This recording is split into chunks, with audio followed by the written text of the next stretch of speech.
Kwa hiyo kama nilivyosema, tukutakie kazi njema. Mzigo huu si mdogo, na kwa umri wako, sijui Kassim aliingia akiwa na miaka mingapi, lakini kwa umri wako mzigo huu ni mkubwa.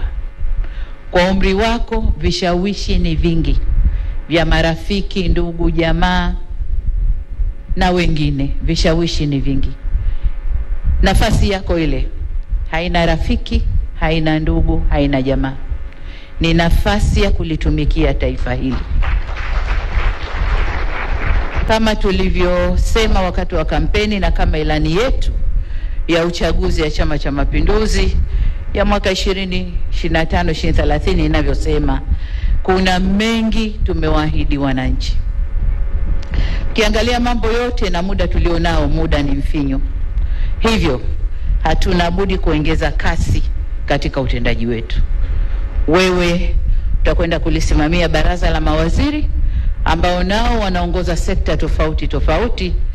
Ni wajibu wako kuhakikisha kasi ya utekelezaji wa yale tuliyopanga inaongezwa ili tuweze kuyatimiza ndani ya muda mfupi.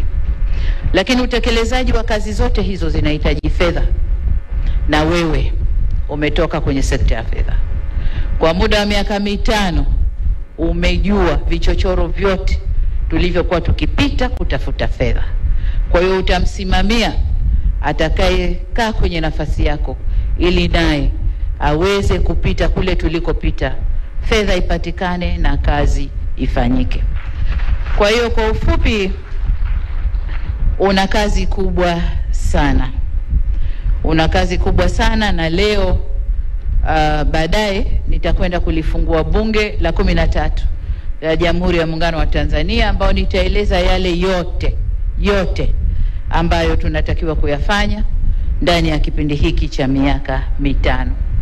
Kuna mengine uliyasema mwenyewe jana pokuwa bungeni, nilikusikiliza vizuri, na ni imani yangu kwamba hukuyasema tu, lakini una moyo wa dhati kuyasimamia yale yote.